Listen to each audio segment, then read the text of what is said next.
Assalamualaikum warahmatullahi wabarakatuh. Nama saya Muhammad Fatoni, KPIC 2021. Saya akan membawakan materi tentang filsafat, yaitu Übermensch dari Friedrich Nietzsche.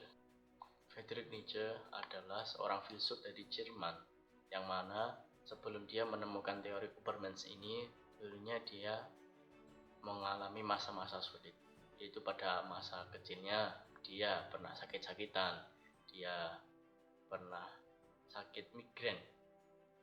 Masa kecilnya dia pernah sakit migrain. Setelah itu menjelang masa akhir hayatnya, dia didiagnosis mengalami suatu penyakit. Apakah ada yang bisa melampaui dirinya sendiri dari keterpurukan ini? Apakah ada yang bisa melampaui batasan-batasan itu? Kemudian Friedrich Nietzsche menemukan sebuah teori ini, yaitu teori Übermensch atau Overmensch, yaitu artinya melampaui dirinya, melampaui manusia. Mempunyai 3 karakteristik utama, yaitu 1.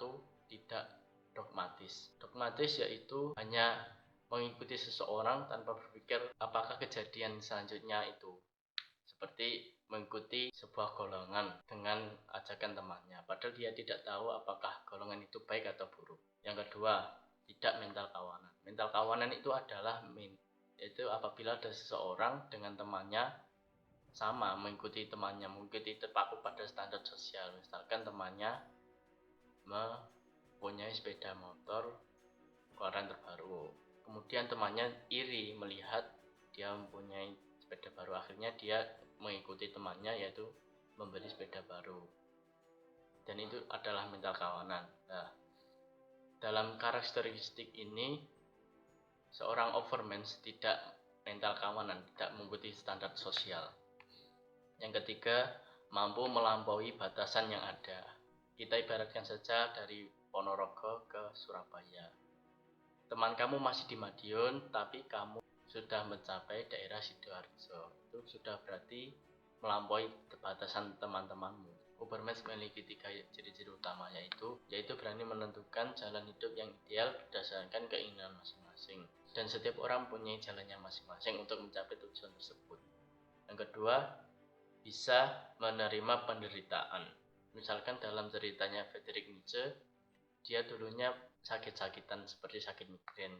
Dia akhirnya menerima tentang kelemahannya itu, tentang penderitaan itu. Akhirnya dia membuka sebuah jalan untuk dirinya sendiri, untuk melampaui dirinya yang dulu.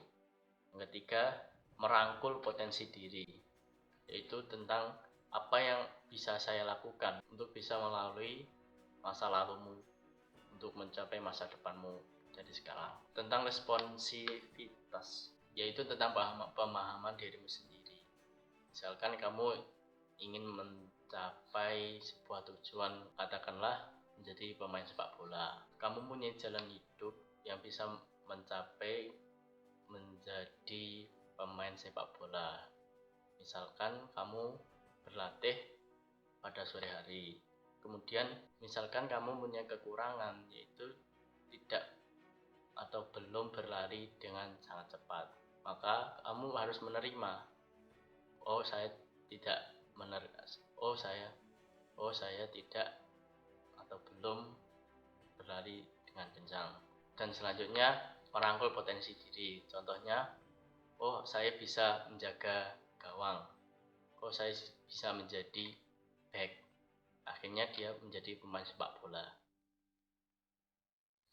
Itu saja yang dapat saya sampaikan, kurang lebihnya mohon maaf. Assalamualaikum warahmatullahi wabarakatuh.